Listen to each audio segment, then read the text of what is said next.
Okay, welcome back. So we're going to do the preamble at this point. And, I think it's interesting that we begin with under all is the land. And, that to me is, the land is not the thing. It's people, it's families. And so, I don't know if I would have put under all as the land as the beginning and the foundation, the base of the code of ethics.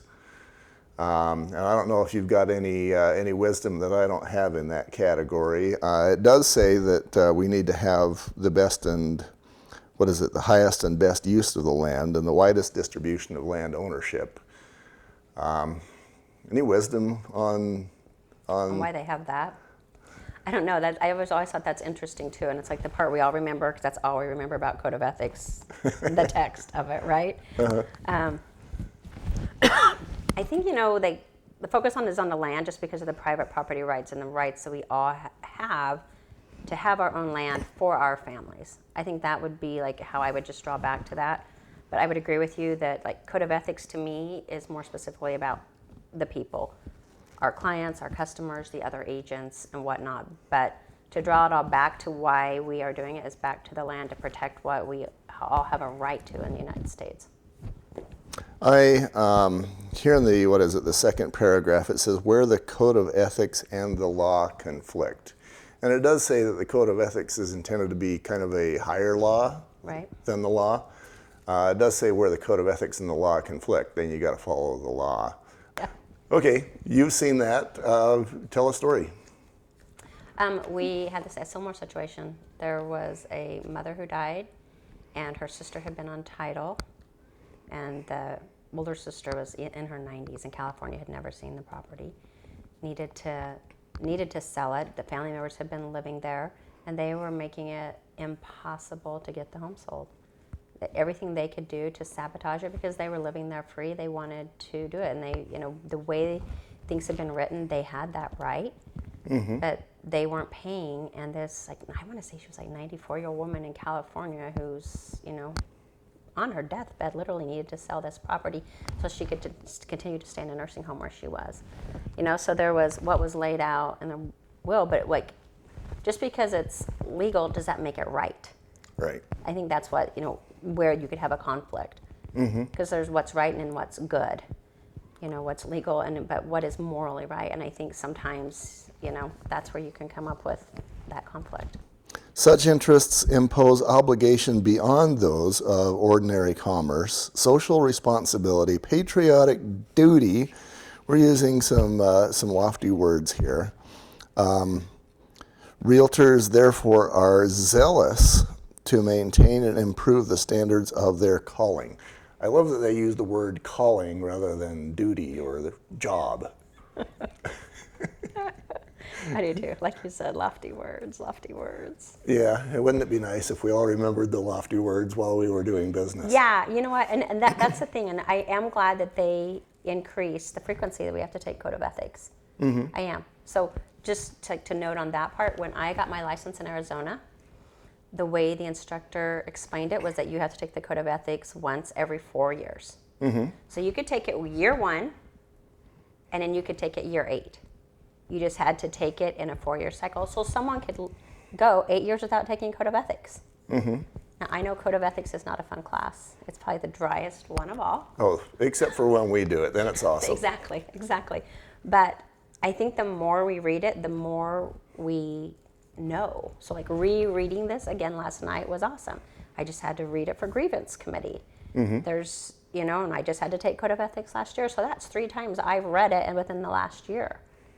And even I don't remember everything that's in here. I can't point to the right articles, or the, standards of practice that I need. I would have to go hunt to see what I needed.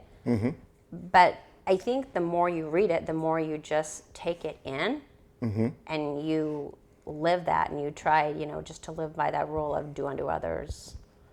And it actually has that in here. It actually is in here, and that is how we should all be running our businesses. Yeah. Golden rule. And I love the word calling too, because, I had a moment, I don't know, probably 10 years of my life at least, where I was like, what's greatness? And in the early going, I kind of realized that greatness is not whatever job you have. That you can be the president of the United States, you can be a drummer in a band, you can be the custodian at the school, and none of those means that you are great or not great. And so then we go back again to what's greatness, and what's the best sort of thing for fulfilling who you are and making a difference in the world. Kind of came to the decision that it doesn't really matter what job you have, it's how you do it. Yeah. And so greatness in the role of a real estate agent would be to a large extent defined by what's going on in here. But and I'm going back to this word calling, because I can see the agents who are all about their clients. And I think those kind of agents, in a way, realize that what they're doing is a calling as opposed to a source of revenue. Yeah. I would agree with that, because there's a lot of different business models out there. Some people are just transactional based, and it's just moving to the next person. And once they get under contract, they hand that person off. Mm-hmm. And there's other people who stay with their clients from the beginning to the end, people who go the extra mile, take the extra step, and get to know their clients really, mm-hmm. and like develop friendships. And then there's people that don't, and there's different models, and different people work differently. Some people don't need to be friends with every single one of their clients. Mm-hmm. Other people do, and that's just, they become family. So everybody's different in that. But at the end of the day, though, no matter what business model we're using, we need to follow the same ethics. Yeah, and I think at first blush, the thought is that maybe a transactional based business model is perhaps less ethical or less personal or less awesome. But I think my first thought is to disagree, that even if you've got a specialist in this category who maybe gets the listing, and then a specialist in this category who does X and somebody else who does Y, if you're the leader of that group, you can instill a corporate culture. Yes. That says absolutely everybody gets listened to, respected, appreciated, and served just as well as you can. Absolutely. And and that's why I want to point that out, is because there are so many different models, and they work, and what it was when my son got his license, uh-huh. I would kind of hold my breath, and I would send him out with a buyer, because did he take care of him? Did he do everything I would do? Did he do it? I'm worried. Did you, were you me?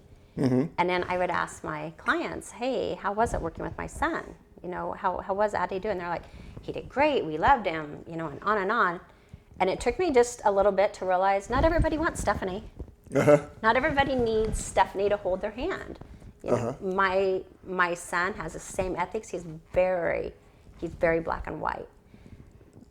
But not everybody needed the extra commentary from me. It was eye-opening. It was a bit disappointing, but no, I'm kidding. You're the mom. It's your job to provide commentary. Yeah, but it was a great lesson for me, mm-hmm. to just trust the system, trust that my son's going to do the right thing, that he knows to do the right thing, and know that at the end of the day they got the same care that they would have had they been. And I have old man eyes, so I might have to hold it closer. Do not attempt to gain unfair advantage over over their competitors, and refrain from making unsolicited comments. So I found the word unsolicited interesting. So basically, if I'm the buyer and you're the agent and I solicit comments, then you have a little bit more license? I think you should always watch what you have to say, uh-huh. and temper your words, because mm-hmm. One, they can come back to bite you. And two, you don't know the relationship with that person. I mean, it could be a trap. They could be trying to find out, what you feel. But if you do know of something that person has done illegally, mm-hmm. or that has been a violation of the code of ethics, I feel like you can speak to that. And the other word that I find interesting is unfair advantage. So, we all are, I'm including myself, like I was actually an acting realtor, which I'm not. but an unfair advantage. So every realtor is looking for an advantage so they can pick up the listing, or serve maybe their clients a little better or whatever it is. But it shows unfair advantage. Have you heard of somebody? And one thing that comes to mind for me is, again, I've got this background because I'm 1,000 years old, but in the Gulf War, there was one news person who figured out how to broadcast news with no delay. And that news person made sure that only she could do that, and everybody else had to use other technology. Wow. That resulted in like a 3 or 4 second gap. And so, it was much easier to listen to this one person delivering the news from the Gulf.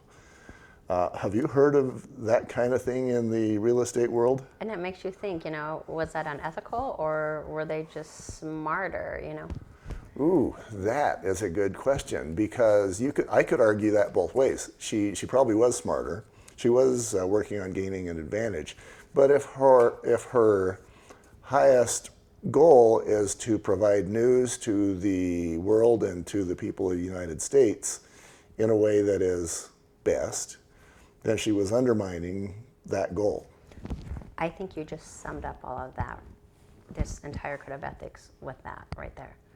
Because it's about elevating everyone. It's about doing good and the best for everyone. It's not about you. It's about everybody else as a whole. So if we are trying to make each other better so that we can better serve our communities, we're going to share our knowledge versus trying to get unfair advantage. I do have an example of this. Well, what I feel is an example of this.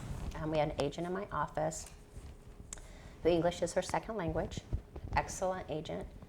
And this was probably 3 years ago. And her client was buying a new construction with a smaller builder with an agent just representing them. And so they met with the other agent at their office. And during the course of this meeting, the agent kept saying, you should probably just work with me on this. I can help you with this. I can meet your needs. And kept trying to solicit the client right in front of her agent. Mm-hmm. And the client kept saying, no, I want to work with my agent. I like how I'm being represented. But this went on for the entire hour. And this agent was newer. And it was just, I remember she came back to the office and she was just like, I don't even know what to do with this. And I'm like, well, let me tell you what we can do with this. Because it was highly, highly unethical. But, that's the whole, real estate is like one of those uncommon industries in that we cooperate to sell homes. We cooperate to share ideas on marketing, on sales, on best practices, while at the same time competing with someone. Mm-hmm. It's just, it's a weird dynamic that you don't see in a lot of industries. I'm going to ask you about that word cooperate as we move forward, but I think we've probably beaten up the preamble as much as we can, given the time constraints. So let's move on. We'll be right back.